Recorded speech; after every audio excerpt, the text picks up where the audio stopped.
Hello and welcome to the Bedroom Studios podcast, the podcast where we talk about what goes on behind the scenes in a musician's world and bridge the industry gap by bringing their stories, expertise, and advice to early career artists.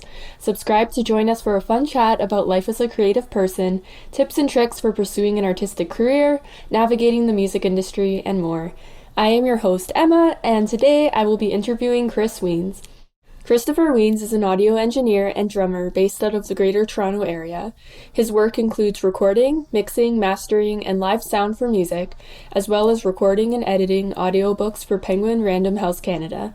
Musically, he has performed regularly in jazz ensembles, rock bands, as well as musical theatre productions around the GTA.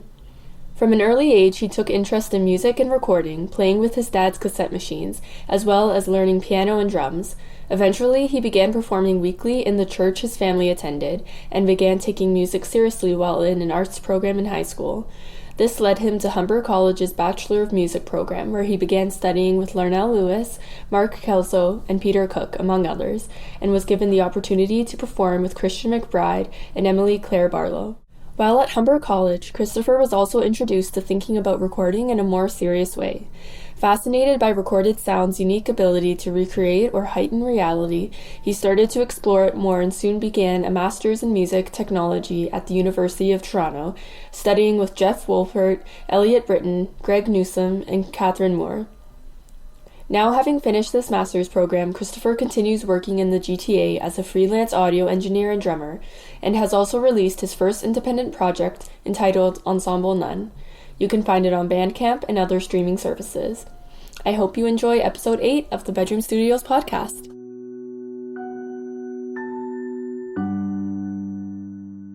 Welcome to the podcast. Thank you. Glad to be here. Yeah. I have first time podcast guest, so I have no idea what I'm doing. It's okay, me neither. That's what this is for. So the first question I ask everyone is to share more about your musical journey and how it started and how it led you to where you are today. Yeah, I guess it started. I was definitely very, very young. I don't really know what age it would have been. Maybe like 2 or 3 or something. My parents both played music in a church when I was growing up. And I remember they showed me a movie or something. I don't know whose idea it was to pull out pots and pans and stuff. But either way, there's photos of me with like a little drum kit and like diapers and stuff. Yeah, I mean, I guess that's where it started. From there, I mean, I started piano in elementary school and so on. Started drums, like, actually at some point, rather than just pots and pans when I was, like, 2. But yeah, started drums, went to an arts high school in Mississauga. There's so many people that I actually still know now and run around, like, run into in town at U of T, at various gigs that I work with still, that I went to high school with. So that's kind of it's a really interesting thing. Even running into people that I'm just like, oh, I didn't know you went to that school, and then just, yeah. One was opening for bagels at one show. It was very funny moment. But yeah, from there, I started sort of taking it seriously there. There was one teacher who was definitely more influential and sort of like, he taught actually the jazz education program at U of T at the same time as teaching at a high school. So he was friends with all the jazz faculty, and he'd bring them in to like do concerts for us in high school. So I remember watching somebody who used to be on the jazz faculty here, David Braid, play in a quartet with Kelly Jefferson, Joel Haynes. I don't remember who the bass player was. I think Mark Rogerson or something. But either way, I remember that sort of being a pivotal moment. But it was sort of still at the point where I was like just hanging out with friends and making friends at that school and like gaining comfort and stuff. But through that, like over the years of doing that, I just sort of got more and more interested in it. Definitely was scared to like buckle down and say, yeah, I'm doing this. I remember at one point, one of my music teachers, like several of my music teachers had asked me, like, are you thinking of this? And I had a conversation with one being like, oh yeah, I feel like I want to do it, and then I decide that I do it, and then I get scared and run away and decide I don't want to do it anymore, and then I'm playing drums again, and then I'm like, no, I just want to do it. It's just sort of like, I don't know, some type of like self-sabotage of like, I'm too scared to do this for real type thing. But anyway, yeah, from there I went to Humber for jazz drums. Studied there for 4 years with Larnell Lewis from Snarky Puppy and some other people. Yeah, it was like How was that? He's the nicest person ever. It was kind of funny too. Some of my takeaways are almost more personal. Like, there's one weird moment where he was like, "You're tall, you need to know this. Here's like, go sign up for this newsletter in your email so you get discounts on clothes because it's hard to find clothes for tall people." That was just like, yeah, I did not expect that. Do you find any good discounts? I mean, I don't think it's any more than, like, it was just average kind of stuff, but he was really excited about it, and I was just like, okay, sure, I'll do that. Yeah, so part of that, in the final year of that program, we get to do a recording project, and we spend 2 years in like a recording master class. A lot of it is more like learning like the old style of producing, or whatever that like term was at the time. So more like something like George Martin with the Beatles, or like someone who would do help with arrangements or give advice on takes, rather than like current day producing, what that would be called. So there was that kind of stuff, and then we left there with an EP that we got to make of our own. So it was really cool being in the studio there. And along with music, I've sort of had, like, I've always had the side thing of knowing about technology stuff, because my dad taught a little bit of recording at a high school in Toronto, which is a little bit like uncommon. Like, you don't get a lot of like sound recording things in a high school. So I was sort of aware of it, and I remember being young, really liking cassette tapes and stuff. Just because it was like the sound was physical, and you could fast forward or rewind it and hear how that changed things. Like an immediate response. There's just something about that I liked. And so when I was at Humber, it was sort of getting ready to leave. I had some wrist injury things, and when I graduated from there, I had to take quite a bit of time off drumming. So that sort of ended up giving me a lot of free time. So one of the things that I sort of picked up at the time was just like, oh yeah, I could just learn how to mix a little bit better so that maybe I can record myself in my basement, record a few people that have that connection to the community and of musicians, and that I know still. So that ended up sort of taking off quite a bit.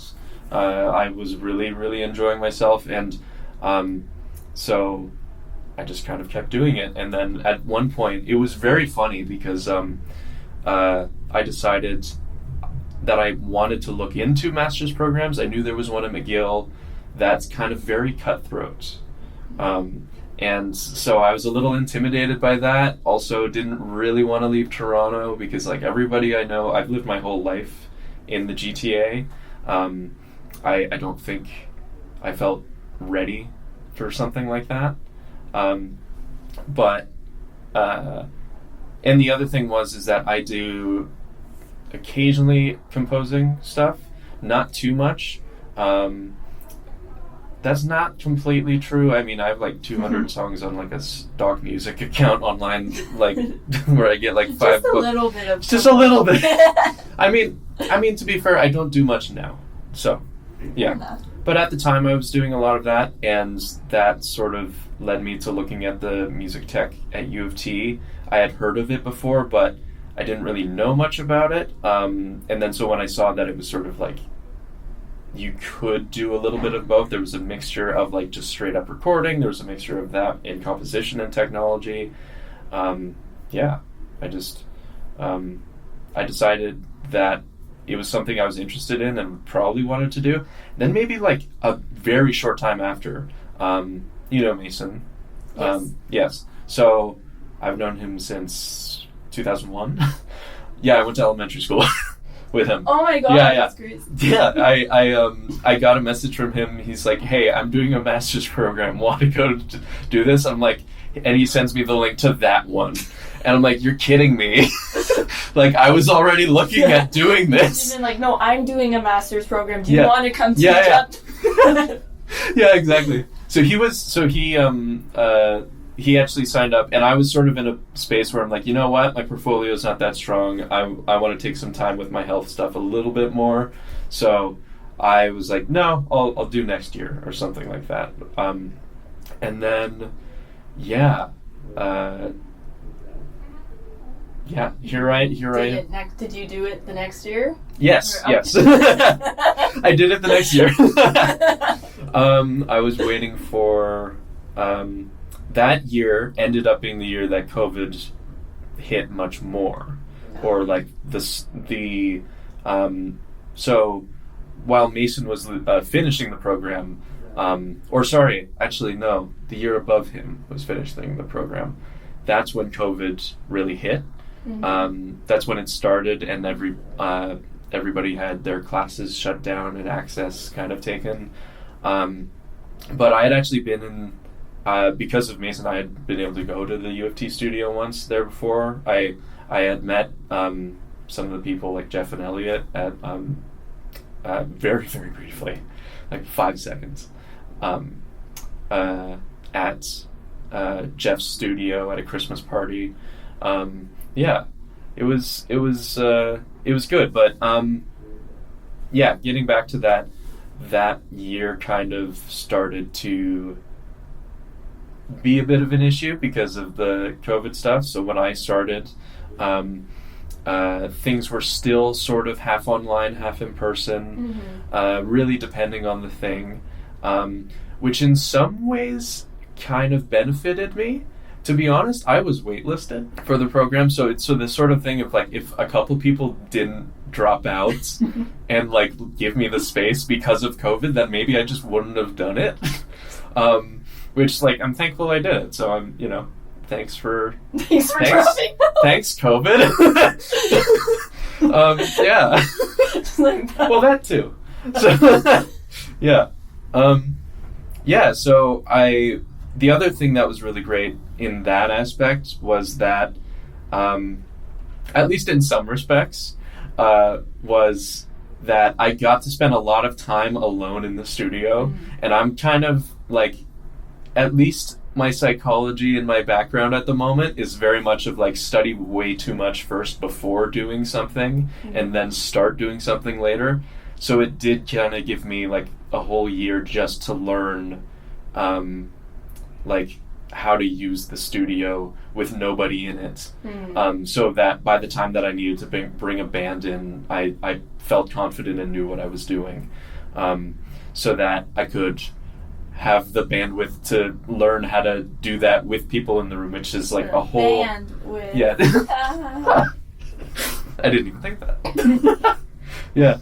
Because it's definitely sort of a thing that I've found with learning any new skill. It's like, you can do what they say in jazz school with practice room. It's like, you sounded great in the practice room. You didn't sound great on a performance or something like that.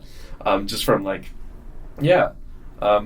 it's just sort of how the brain works. You add an extra layer of pressure and it changes things. So where was I? That was how I started there. Then in second year, I did have to take quite a bit of time off. I had a rather large family emergency that I kept delaying leaving. And I remember having one other friend in the program kind of looking at me going like, what are you doing? You need to go. Get out of here. take care of your family. So eventually something happened big enough that really kicked me into gear and was like, yep, I can't ignore this anymore. So I left for a while. When things were starting to settle, I ended up getting a notification on my phone saying that Penguin Random House needed an intern for audiobooks, like to do the recordings. So not the speaking, because everybody keeps saying, oh, you speak for audiobooks? Like, no. No, I don't. I just do I record the people who speak and edit that. So I saw that and I thought it was an interesting notification to see, because at one point I was also like, am I really ready? Can I let go of the family situation enough to feel like I can do this? Am I basically just, am I ready to do something like that and walk away from the family stuff? And then there's the school stuff. What do I do with that? How's it going to work? And I looked at it, and it was like, I've had some strange coincidences in the last couple of years. And that was definitely the first one that I really noticed, because that one was, maybe second, because it was starting right after my mom's treatment finished, and then it finished right before I had to go back to school. Oh, wow. So it was like the timeline of the contract was like, just fits in perfectly. And then not only that, I think one of the reasons that it popped up of saying, am I ready to do that, is because I was sort of like not, part of me didn't want the job, to be honest, because I'm like, oh man, it's not music, it's not the perfect job or something like that. Sometimes, like, at least for me, part of learning who I am and growing up has been like, oh yeah, sometimes you have to take the stepping stones to, you can't skip steps. And it's hard to jump into something that you haven't done before and not knowing what it's going to be like. But then you have to commit to it. For sure. And that was definitely something that it was like, okay, I have to be all in on this and like see what I can get out of it. And to be honest, the pros outweighed the cons, and I sort of looked at it going, either I could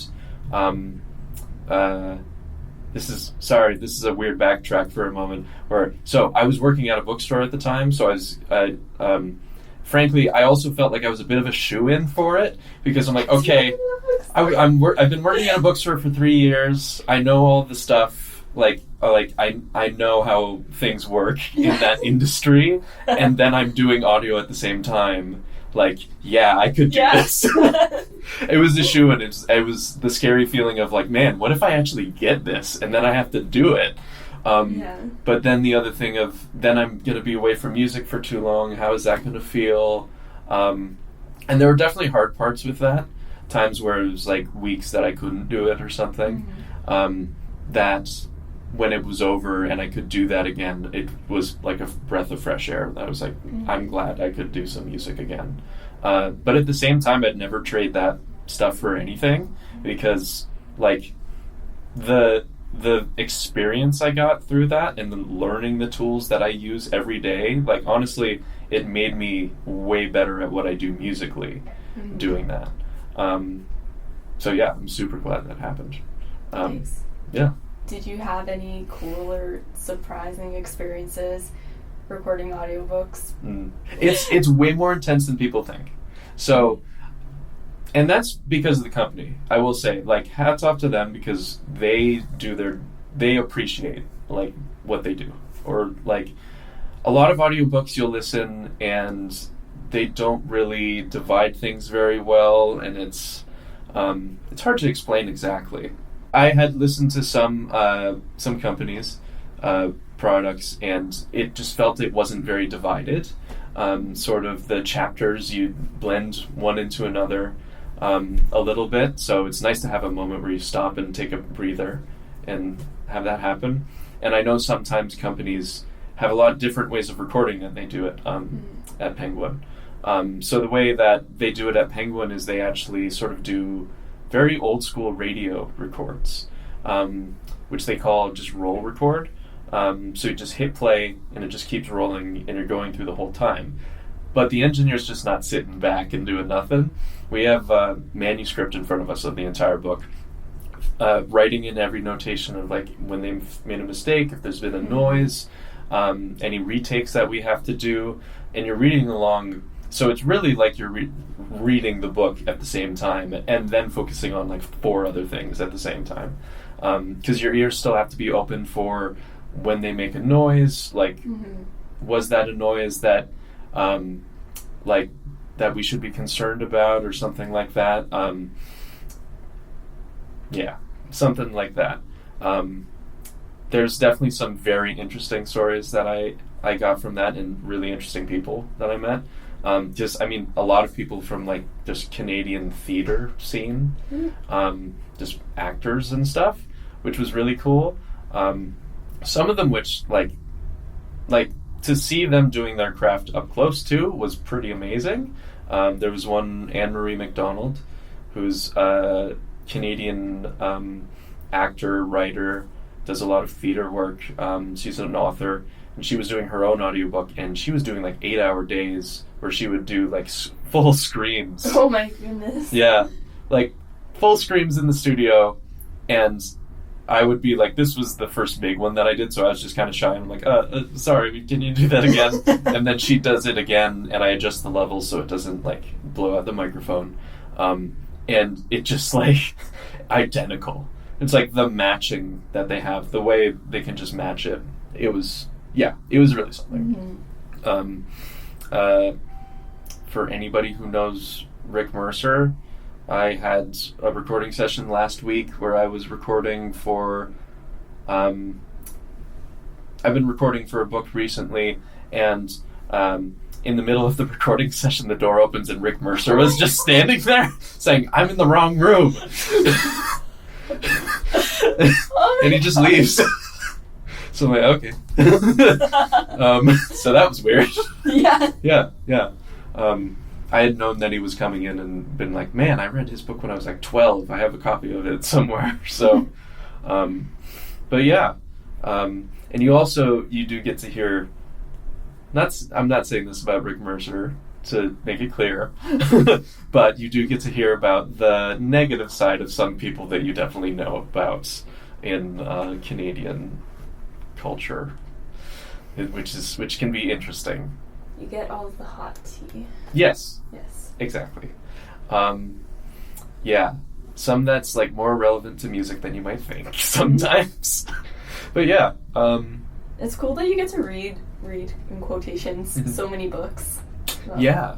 It is kind of get paid for it. Yeah. That is true. Getting paid to read, that's pretty nice. And to listen to people read. Right. Like that's the other part of it too. So it's nice. I also felt like in some ways I was being paid to on the job get better at like a skill that I was not great at. It was the kind of thing where I mentioned before stock music stuff, and the way that I sort of saw that was like, oh, I could maybe write some stock music in a style that I'm trying to learn how to write or produce, and then use that as practice. But to add the incentive of maybe I'll make $5 of coffee money off of this, and like, so it's not, so there's like some extra incentive to doing that work, because sitting down and doing that work can be hard sometimes. So one of the things that I avoided like so much in like learning audio engineering was editing. Like I definitely came from a background that was very like jazz and like and when I say that I mean the like music school has elitism everywhere, and so there's definitely that in jazz too, where they're like, oh yeah, we don't need a click, we don't need editing or quantizing or anything like that. So I kind of avoided it for a while, thinking, oh, maybe I'll just record jazz musicians and just do that. But frankly, like that's not the only music I like, so why would I want to limit myself like that? But then again, editing is still tough to learn. Oh, yeah. Yeah. So having the chance to do that on the job of being paid while really like honing that skill was like, yeah, amazing. I was going to say something I don't remember. Okay. I can have a lot of patience in certain situations, but my impatience when editing music, I find sometimes inhibits me because I don't research more efficient ways of doing things. Okay. And because I just don't know that it exists. Yeah. And it'll just take, like, I'll spend a really long time doing, like, for quantizing. I didn't know that was something you can do automatically. And so I would go in and chop everything up and shift it to where it needed to be. And that was fine. Yeah. But then when I realized that you could just click Control Q, it was great. Yeah.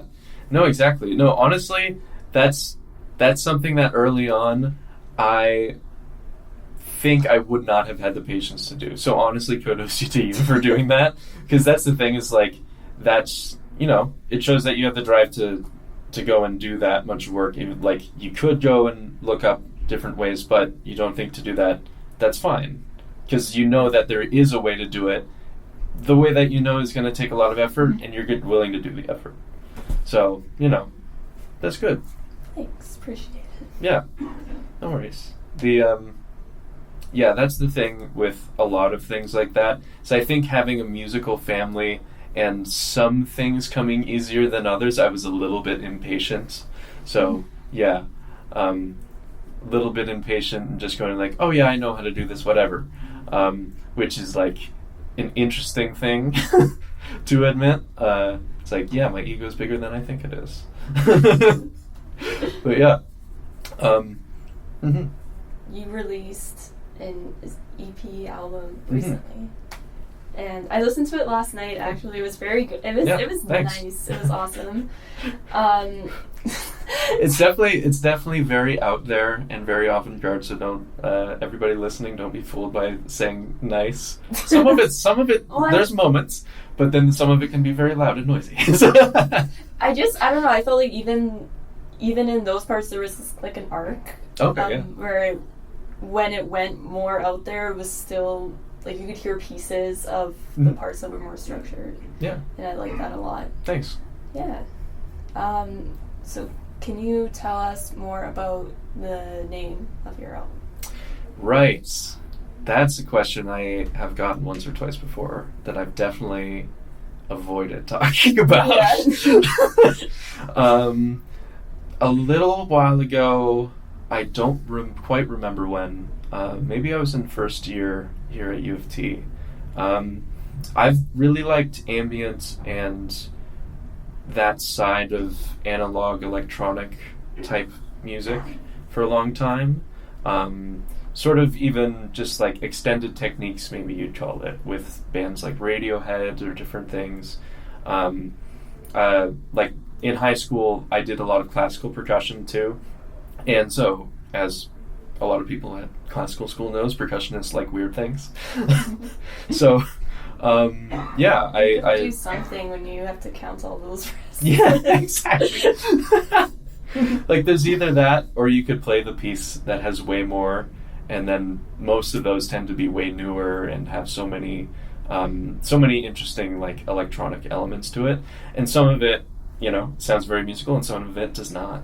So, as with everything, there's good and bad. But yeah, I decided that I sort of wanted to go under a moniker for that kind of stuff.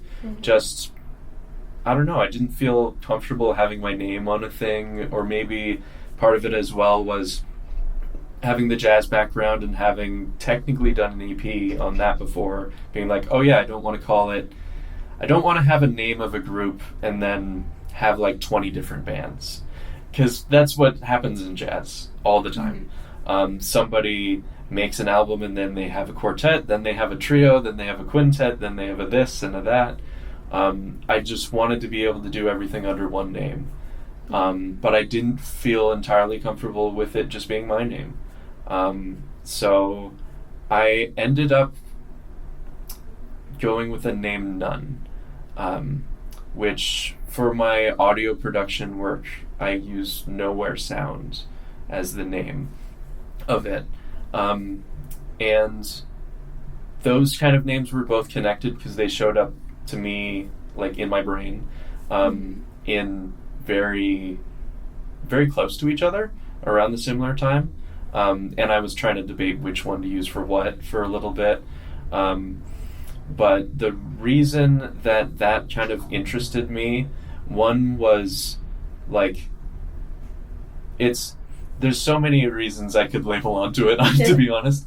For the studio thing of saying Nowhere Sound, it's like somebody might say, oh, you have a studio, where is it? And I'm like, nowhere. My studio is nowhere, it does not exist. And it's sort of true because it's like my parents' basement. Some people like don't want to record in somebody's parents' basement, so you know what? I don't have a studio, we can go somewhere else. That's the type of thing that a lot of people do in studio work. They don't have their own studio, so they go rent a facility. So, and that gives you flexibility in various ways. So there's that reason for the name of it. There's sort of the some more philosophical things behind that, and I had definitely gone through a lot of mental health things and got really interested into various philosophies and even Buddhism and stuff like that to an extent.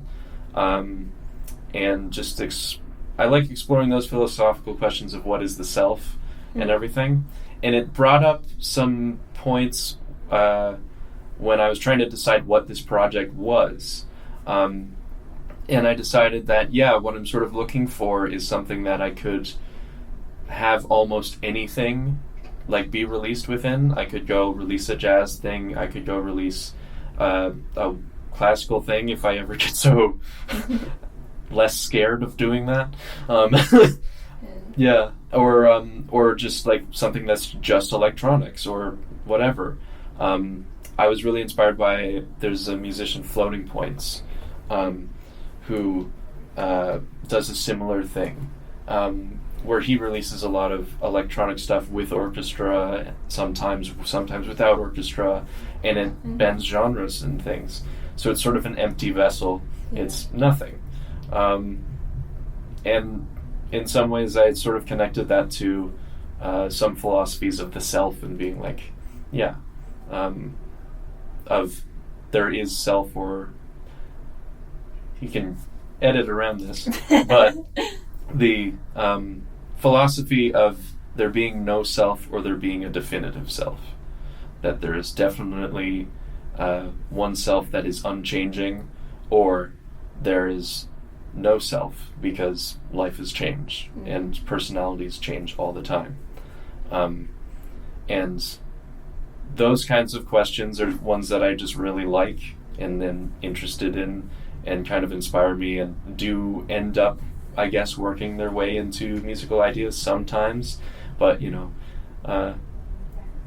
expressing those ideas through music is interesting because it's not always gonna, it's not a one-to-one thing. What you mean by something is definitely not gonna get picked up. Unless they're insanely intuitive. Yeah. I was gonna say, especially in the first track of your EP, the electronic parts of it sounded like it could be replaced with an orchestra, just in terms of how it was arranged. Yeah, that's sort of something that really, like a lot of the electronic stuff that I like is very inspired by classical type stuff. Like when I was in high school, like I said, I did a lot of percussion, like classical percussion. So I spent a lot of time listening to like Steve Reich and minimalist music. And then some of the stuff that I listened to as well was just a lot more lush, I guess you could use the word. Like definitely a lot more recently, I found music by like John Luther Adams and that type of some people could say spectralism or different things like that, but it's just I love those textures. and the sort of blurriness in music sometimes. That's like, yeah. Cool. Yeah.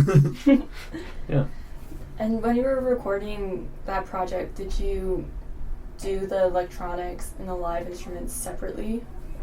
So in that one, no, that's another holdover from jazz that I really was a kind of defining thing in that project, because it was part of my final project submission for the master's program.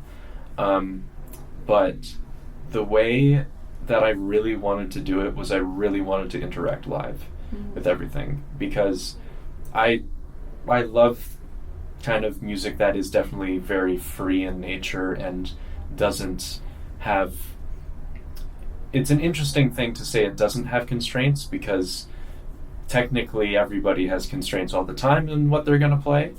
But I find that it's just like a nice platform of being able to play together as people and really listen a lot more, and not just play whatever is on the page or something, because you really have to focus to make something sound good or worthwhile, or however an individual defines those things. You really have to focus and pay attention, is what I find. But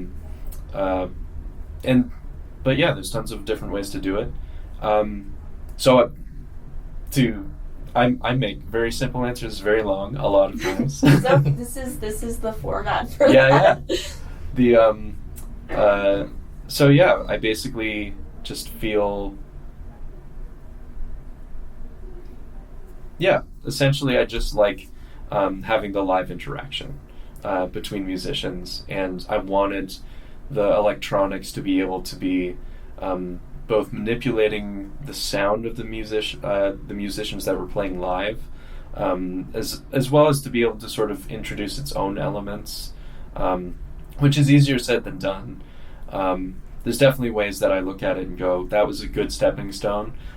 There's definitely ways to improve on it, and find where those are, but that's, one idea always leads to another. So that's kind of the magical thing about being alive, I guess. Just there's always a next step to take. Oh yeah. Yeah. So did you have someone operating the electronics like an instrument? So that was me during that. So who's playing the drums? Oh, that's Robert Diak. He graduated at the same time as me, and he did his master's in jazz. Another funny connection that I'll mention off recording to books and publishing, which is not expected. But yeah. I just assumed that you were playing drums on that recording, so that, my whole interpretation of that is just flipped now. Yeah, it's been interesting, because I've been a little bit more, until recently, a little bit more intimidated playing that style on drums. But at the same time, I knew that I don't have enough limbs to play drums and electronics at the same time, and I really wanted to do the electronics. So I reached out to some friends, and eventually I wound up contacting Robert, which I had actually met him at a friend's virtual birthday party, or during COVID as well. The virtual birthday party. Yeah. I remember those. Yeah. So yeah, that was definitely very cool. Yeah, it was definitely very cool to have him on the project. And most of the other musicians I had met at Humber, or through people at Humber, or technically one person I met in high school. Well, two. Everybody knows everybody. It's it's a small city, even with how large it can be. Mm-hmm. Yeah. It's crazy how even just in this past year I've kind of realized how much of a community there is, a music community in Toronto. Mm-hmm. It's nice. Yeah. It's definitely a very nice place to be for that. It's small, but also not too small. Yeah. It's just right. Yeah. You know that feeling where it's like you're on recording, mm-hmm. and then you're afraid to move. Yeah. And then your air gets trapped in your... Yes. Side note. That's actually a great thing to bring up within the podcast about how I was when I started learning mixing, because I was so scared of it. Because like that's often called red light syndrome and stuff like that, where like, you know, you press record and then you're scared to do anything, or like, and it definitely, it really affects people. And so I had that, but not recording, but with mixing. I definitely had it in recording too, playing drums. But early on, I felt like every mix move that I was making was final. I'm like, I have to do it perfect, and I can only do it once, and that's it. But in some ways, I think that's also another thing that I like about jazz, where it's like you can't really go back and change it. Whatever happens, and that's the way it is. Whether it was good or bad, that's the way it is. So, yeah, I sort of had to find ways around that, and one of the things was reminding myself in high school when I did live sound, actually, there. We had tons of ensembles, and we had a jazz choir that would have a sound person come in every week and do the sound in the room for them. So I was the person who was doing that for a couple years, and would just set up a mix. And you'd have to do it very quickly, and you kind of just had to trust your ear, and if you needed to change it, you just changed it. And in that way, at first maybe there was some pressure, but after times of practicing it, it just got a lot easier. So when I was learning to mix later, it was a lot of just reminding myself or imagining that I was just doing live sound and just doing that thing quickly, and remembering what worked and what didn't, in terms of, in a bit more of an esoteric way of like how it, there's definitely a feel when you get to the right volume level. It's like, it almost feels like something in my ear physically, which is like, that's right. I have no other way of explaining it. Do you ever get that?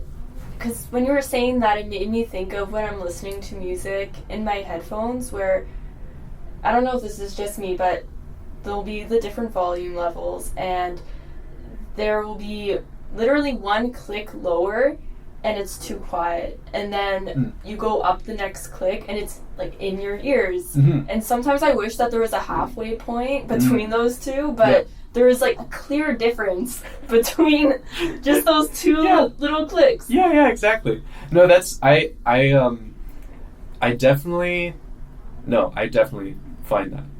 There's some people out there who will say, oh, at the end of the day, this small, tiny move won't make much of a difference.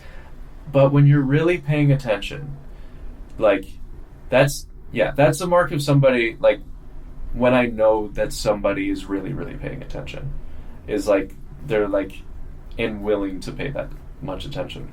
Because I remember, back in high school going like, oh yeah, I could do this tiny little change here, that tiny little change there, but even on the TV or something of like that, oh man, I want it halfway between this. Or then what I'd find in a mixer, like, because there's more than just halfway in between, there's like, oh man, I want halfway in between. No, that's not quite right. Maybe I'll do 60% this way. It's like, okay, that's better, but it could be better, maybe 61% this way. Like, it gets into the weeds a lot. So I understand some people's sentiment of just sort of like, do it and move on. And, you know, that's definitely a thing to not put too much pressure on yourself. But at the same time, like, there's people out there who can really, really listen and know the things that change. Whether it's an MP3 or a WAV file and all of that, I definitely believe people can hear that or train themselves to hear it. I was working on a project technically while I was away from school, but sort of when I had was about to come back, mixing something for someone, and she said she was giving me mix notes, and there was this one moment in it where I had made an adjustment on one of the instruments. Whether, like, I remember that I had moved it a certain way, but at the end of the day, I moved something half a dB, and their note to me was, you changed this half a dB at this moment. Oh my gosh. And I was just like, holy crap. Like, that's the kind of thing where it's like, you know, a lot of people say in jazz especially, be the worst musician in the room and always be learning or something, because, or it's just, you know, it's just another way of saying be challenged in what you do. Mm-hmm.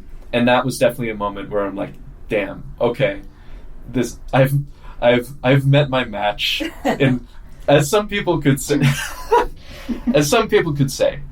but in terms of like in a competitive way of saying that, and for some people would say that, but really like, oh, this is somebody who could really help me improve as a mix engineer. And they're not necessarily a person who would do mix engineering themselves, but they listen that intently. Mm-hmm. There's definitely a lot of, what I find a lot in musicians who become mix engineers later, they kind of second guess themselves, and I've done it tons as well, but it really is sort of like, remember that the time and experience you've had sitting in a band, in an ensemble, and whatever it is that you do, and those feelings and having those judgment calls, because they're the same judgment calls at the end of the day. I remember listening, I listened to a bit of the thing with Steph so far, and I remember talking about, there was the mix that he did on his most recent EP, and he's a person that I find puts so much effort into something like that. It's just like, that really just goes to show you, like, at the end of the day, somebody who hasn't been doing mixing or something for that long, as he said in the podcast, like, at the end of the day, it's still just your ear. Mm-hmm. Yeah, so just trust it as much as you can, and it may take a lot of time to find the tool that fits with that, which is definitely something that, like, I still have eureka moments frequently, going like, oh, this is what that tool, like, I know what the tool is, I know what a multiband compressor does, but I don't know why to use it at all. Oh yeah. And then it's like, and then it just hit me and it made sense. So yeah, I've definitely had to go through that self-doubt process when working with producers, because there will be times where I'm like, okay, like, I just want this one instrument, like, at 1 dB higher, 1 dB lower, and it's such, like, it's a hard thing to do, because, like, I know that this person knows more than me, and so, like, it's a balance of expressing what you want but also trusting them. Yeah. Trusting, that's the thing, is collaboration can be tough. Yeah. Collaboration can be so tough, and it's definitely something that I'm thinking about more lately. Well, I've always sort of thought of it in some, you have to in some capacity, but especially when doing mixing and stuff, and like giving the, like, artist what they're looking for in the mix and what they want to sound like. And sometimes that does mean that, like, you have to kind of be firm with communication and be like, hey, I'd really like if somebody had, like, a reference beforehand, because I've definitely been in the situation, won't say with who, where we finished a project and they said, this is great, but I really wanted it to sound like this. And then, I wasn't the one, I agreed with this person, but I wasn't the one on the team who came out to say this at first, I think. Was like, that's great, but maybe you should have told us before recording it, because now we're kind of stuck with the sounds we have. Like, you can do a lot in post-production, but you also have to put so much effort into that. So I really like to, it's not the only reason I like to put a lot of effort into pre-production and planning and thinking about that. It's just sort of like, there's those certain tools that sound certain ways that I really enjoy. One of my favorite engineers, or who I'm at least most inspired by, not always inspired by his mixes, which is completely fine. He's dead, it's fine. Is Al Schmidt, who he never uses EQ on anything. And that's just because he's spent so long recording that he knows how to get what he wants without using it. You know, he has technical issues that he doesn't like it for certain reasons, and that's fine, aesthetically. At the end of the day, you can't say that his mixes are bad. Like, they're super good. That's the other interesting thing with audio. It's always like what you want at the end of the day. Yeah. There was this course I took at Humber called Aesthetics of Recorded Sound, and it's basically all theory about recording. It wasn't even like how to record or anything yet. It was purely like, at the end of the recording, what do you want it to sound like? And they would talk about like a spectrum of realism to surrealism, of like, do you want it to be an exact replica of what happened in the room? Or do you want it to be so absurd and so weird that there's no physical, this is the only... Someone's really coughing in the other. Yeah, poor guy. Yeah. But yeah, do you want it to be so strange and absurd that it sort of, like, technically defies reality? Like, there's no way that would be possible. And I love thinking about that and moving in between those. I find music really inspiring that like melts between that a lot. And that's a long, weird way of saying it sounds cool when they put drums through a megaphone rather than to make it sound like it's in a concert hall. Yeah. Or when we put the microphone in the tuna can. Yes, exactly. Yeah, I used that one in a Tim Hortons cup in front of a bass drum with Zach on something, and that was very fun. Oh yeah. There was an interesting one that I did with him at my house, with Mickey and Pratap, that we recorded the piano that's in my the main level of my house through to get the cable down to the basement. We used an Ethernet cable, and Zach just got so excited and made an Ethernet to XLR adapter. Oh, no. So that's amazing. I love it. Yeah. No, like, honestly. So how did it sound?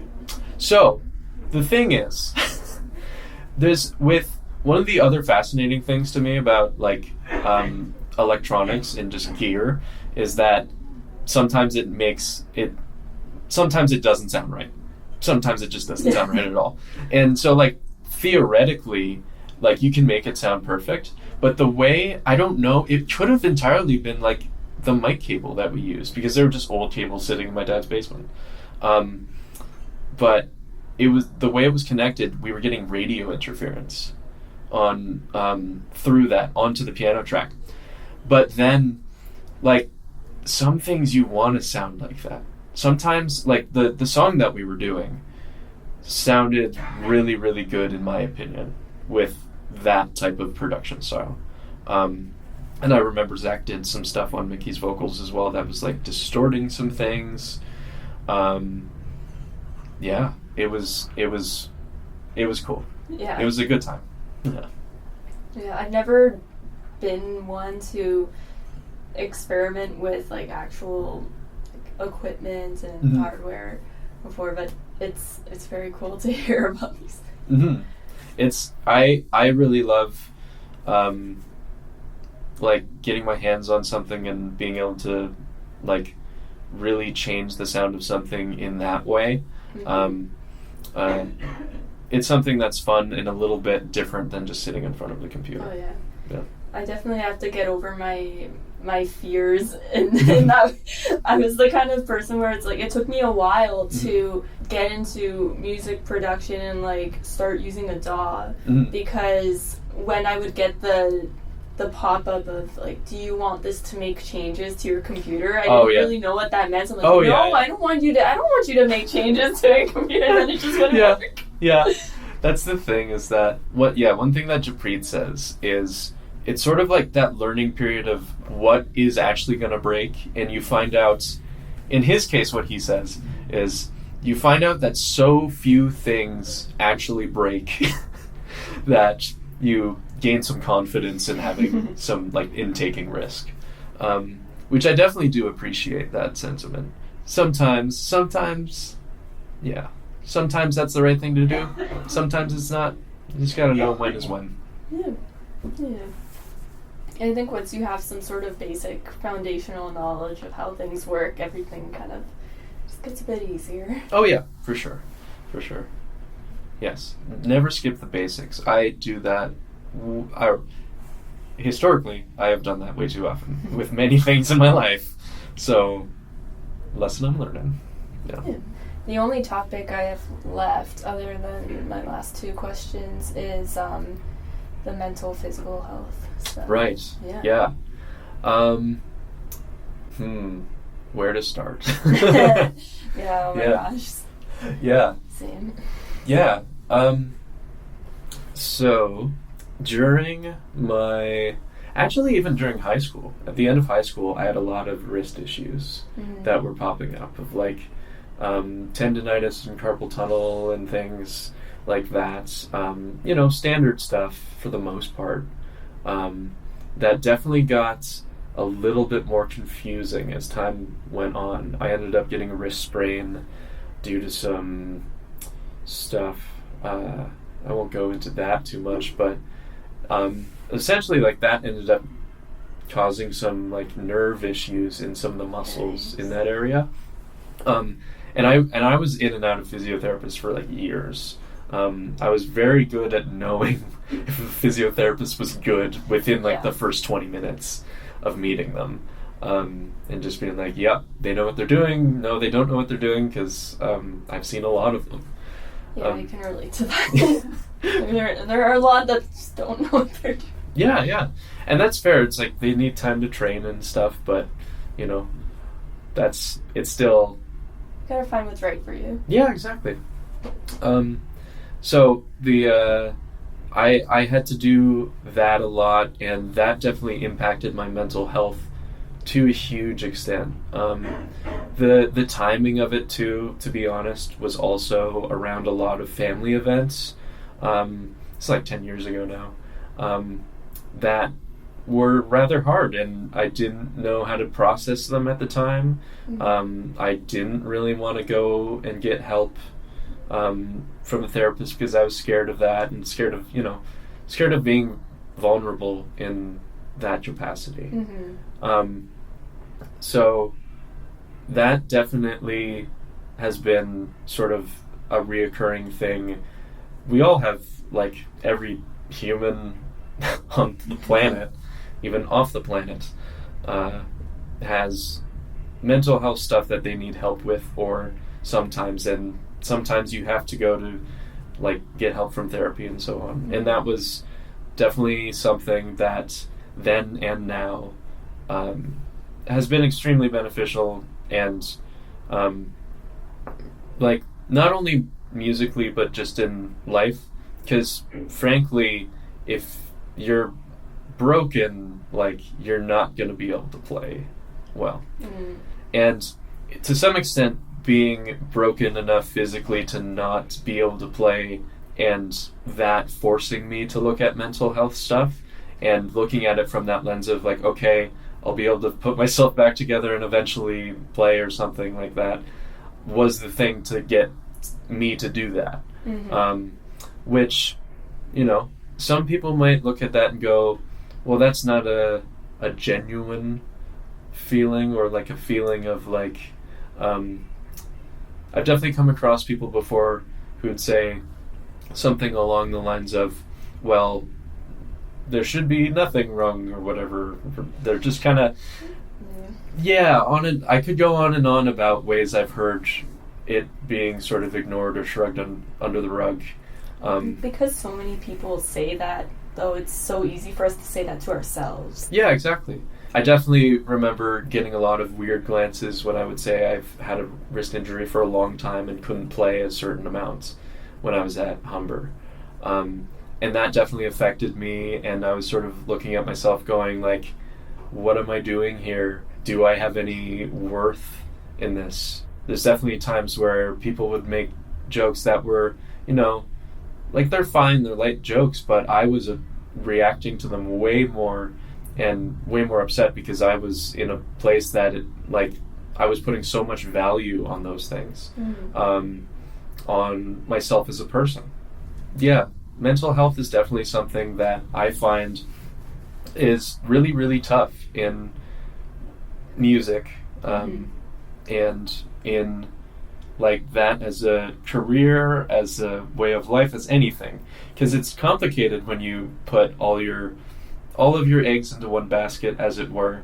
Of like, to me, music has meant so much to me emotionally and in like my emotional health, and then both in ways of like being able to get something off my chest or vent or express a feeling that I didn't know how to, but also into showing me that I could do something and sort of gaining confidence and like gaining a skill. But yeah, it means so much to me in those terms, but to have that also can be taken away. Yeah, it can be taken away, but it's also very complicated when you add other elements into it then it's a business, then it's there's ways that you connect with friends through that thing, and all the lines get really blurry for all sorts of things. So it's definitely something that's very complicated. I've definitely learned lately boundaries and stuff on all ends of those things, with friends, with others that you care about, with like people that you work with people that are a bit of everything. Like there's people that I work with who I'm like, yeah, I consider this person family, a friend, a coworker, everything. And it's hard to figure that out. Like I said, I've known Mason for like since like 2001, and we worked in big bands, his big band and everything. He had a big band that I worked in for a long time, that I sort of was finishing up. I had to sort of unofficially leave, I guess, because of wrist injuries. And then COVID happened. I'm glad I got to play with one kind of version of that, smaller version of that ensemble, the month before COVID happened, for like 20 minutes. I'm so glad that like I got that last chance to do that, because in some ways there's still stuff I felt like was unfinished, or I felt was like, this is what I was expecting or wanting or hoping my experience to be in music school or jazz school, and some of those things didn't work out that way. Definitely, I overthink often, or have in the past, and I can overthink any topic in ways that make sense, in ways that don't make sense. So like, everybody can overthink and underthink anything. Yeah. It's all what your decision is and what you decide to do with it at the end of the day. I had a similar experience as you during my undergrad, where like there were some, like looking back, I'm just like, I don't know how I finished the year. Like I don't know how I like navigated through certain experiences. Yeah. And it was like I look back and I think like if I had stepped back from some things, or if I had put in those boundaries, I would have been a lot happier. Yeah. Would have gotten a lot more sleep. What I find often is that in music school, what we're prioritizing in a lot of ways, because that's what school systems prioritize in things, is the business side of things. So the in that sense, people want to know how to get as good as they can, as fast as they can, so that they can get the best gigs and whatever, all of that type of stuff, which is fair to an extent, of like, you want to do work that inspires you or something. But at the same time, timelines don't always align the way you think they will. I was telling my friend there a quote from a John Riley book, who's a drummer with the Vanguard Jazz Orchestra, who's comparing two people in post-bop jazz, Tony Williams and Elvin Jones, saying that, Tony Williams started playing with Miles Davis, so he hit the peak of the jazz world, as it were, when he was like 17 or 18 or something. And the same years, like the same time period and era, there's the other big drummer, Elvin Jones, who played with John Coltrane, who never was on a recording or something until he was 30. That's just sort of, it takes time to get up to that skill level, and not just time, because there's certain things that time can't do.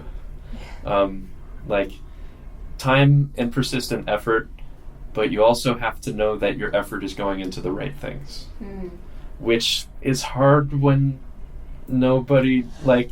No one knows. Nobody knows, but people definitely know more and more. People learn things more and more. I'm glad there's people out there like... I can't remember the name of the website. Bulletproof Musician, who's like sports psychologist for musicians. Like that stuff, some of the articles that he has there about just effective practicing, and then also just having a state of mind that's a little bit happier in those terms. Maybe he's still looking at it from a perspective of like getting better faster and all of those things from the business side. But at the end of the day, when you have those boundaries, it's better for you mental health wise. And not only is that shown, not only can people just tell you that, but through stuff like Bulletproof Musician and things, like people scientifically can say that, yeah, you improve faster when you only practice like this amount of time in a day rather than kind of beating your head against a wall for 8 hours in the day trying to fix one tiny thing. There's ways for effective practice. So, yeah, can't recommend that one enough. There's a drummer, Benny Greb, who has a great book on practice that was out recently. And then for people who are in Toronto with health issues and things, there's a place called Artist Health Center that's part of Western Hospital. They also give bursaries for people who are in arts workers or arts education. So if you're like, I have a broken arm and like want to get better, but I don't know where to go, I can't speak for them, but they're a great option just because they work with artists and they give bursaries, and they have everything there. Awesome. And for my last two questions, I feel like we touched upon this in so many ways, but like if you could give yourself a piece of advice or a resource, like sort of when you were starting out, what would you give? It's like I'd give a carbon copy of my current self. Yeah. Then again, it's hard because I also realized lately with some family emergency, that situation and stuff, you can only do so much for someone. Yeah. So even if I gave myself this advice, I don't know if I'd listen to it. Sometimes you need to just go through the thing in order to actually do what you need to do. Yeah. It's sometimes that happens, and at the end of the day, you'll be all right. I wish that I could just give myself that feeling, that at the end of the day, it would be all right. No matter what I was working on, how good it went, how bad it went, for performance-wise, money-wise, outside of music, inside of music, everything. Just the feeling that it'll be fine. I love that. Nice, good advice. Okay. And last question is, do you have a music recommendation? Ooh. Music recommendation. Okay, this is weird. I could give I could give a normal answer, but that's not a me thing to do. So, my music recommendation is just reflect personally on how you listen to music and how you like to and prefer to or don't like to listen to music. To give a long answer on that, in jazz school, they would always say, oh, you have to go listen to this one, you have to go listen to it 100 times and really know the music. And at some point, it occurred to me, just why? It's like, it's if you know, there's reasons to do that, and that would be, I'm really trying to sound like this musician, and I really love this music, and I want to sound like it, so I'm going to go listen to it a bunch. Or even to the extent of, man, I really hate this music. I don't know why. I'm going to listen to it and try and find out why I hate it. Yeah. So they always, there's people who always say, it's like, you know, you should listen to music this much and that much and that much. But I even remember briefly an article in Modern Drummer magazine when I was younger saying something about just think about how it works for you. If that's only listening to music in the genre you create in, that's great. If it's only listening to stuff outside of the genre you create, cool, that's fine. Whatever it is, like if you only listen 5 minutes a day, if you listen 5 hours a day, like at the end of the day, it's fine. And just, you know, think about how you listen and when you listen for your goals that you have. Whether it's to be a better mixing engineer or to get over a certain emotion or anything, just realize that that's sort of the reason that I'm listening. I went through a phase where, for like a couple of years, where I was like, oh yeah, I just want to have a better understanding of this type of music. So I made a document, like a Pages document on my computer, and listed every single thing that I would take out CDs from the library at U of T. I was the only person doing that. And I would take out like 10 a week and then put them on this list and only cross them off when I listened to them 5 times. And that taught me a lot of things. Mm-hmm. One, it's like, it teaches me, yeah, I could listen to something once, hate it, listen to it the 4th time and go, oh, now I see parts of it that I like. Or I could realize, man, emotionally, I shouldn't have let myself listen to this 4 times because I'm not really a fan of it. Or I could listen to something 5 times and go, man, I want to listen to this 5 more times. I could just listen to this. Or ear fatigue and so on. Mm-hmm. I could talk endlessly about this topic, frankly.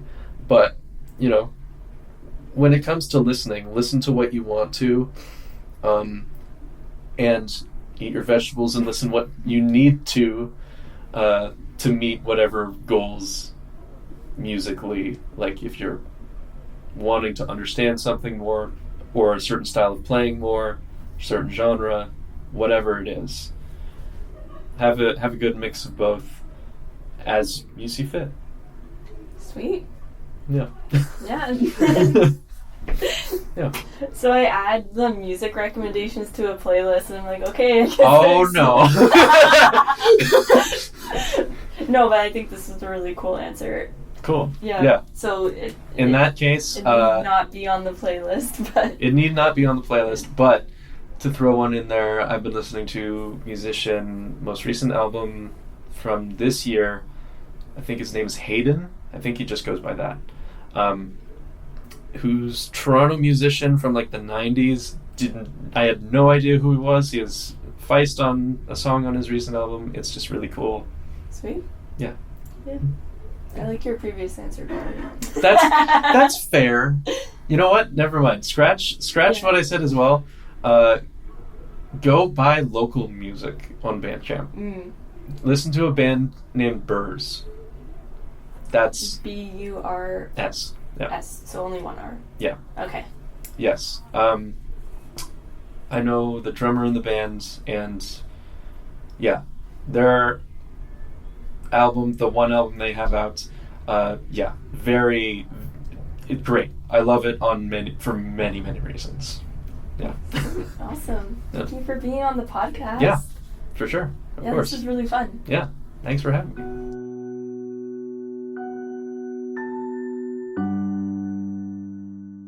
Thanks so much for listening to this episode of the Bedroom Studios podcast.